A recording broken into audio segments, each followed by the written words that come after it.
Пријатели, добар ден и од мене уште еднаш.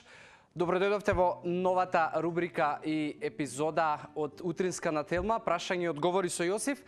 Како што и најавува самата рубрика, името ми е Јосиф, презимето ми е Дамјанов и денеска имаме неколку прашања на кои што може да одговараме.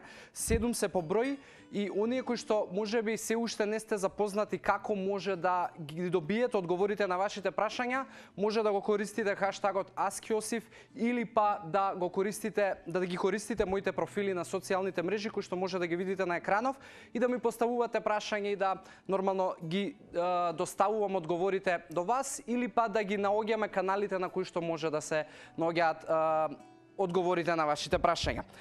Денеска, бидејќи имаме 7 прашања, ќе почнеме одма. Дали смее да се јаде леп или има многу масти и калории? Столе, не постои во исхраната правило кое што ти вика не јади леп, не јади благо, не јади тесто и така натаму, туку се работи за баланс кој што ќе подразбира доволно нутритивно и калориски задоволување на телото, а нормално е дека леп кој што ти би го ставил во исхраната нема да направи, не знам, диаметрална разлика во твојот резултат, ако стравот ти е поврзан со дебелење и со тоа да ставиш масти, затоа што многу луѓе го сметаат лебот како непријател.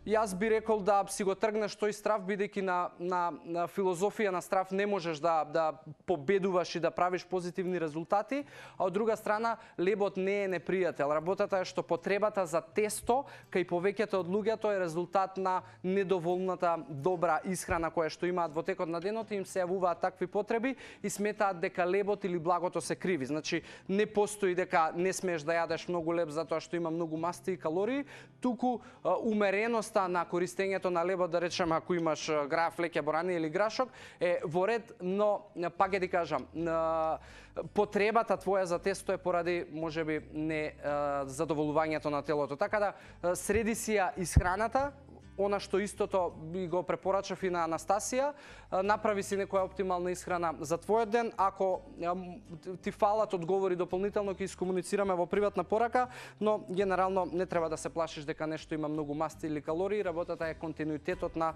добри или лоши навики во генерална смисла.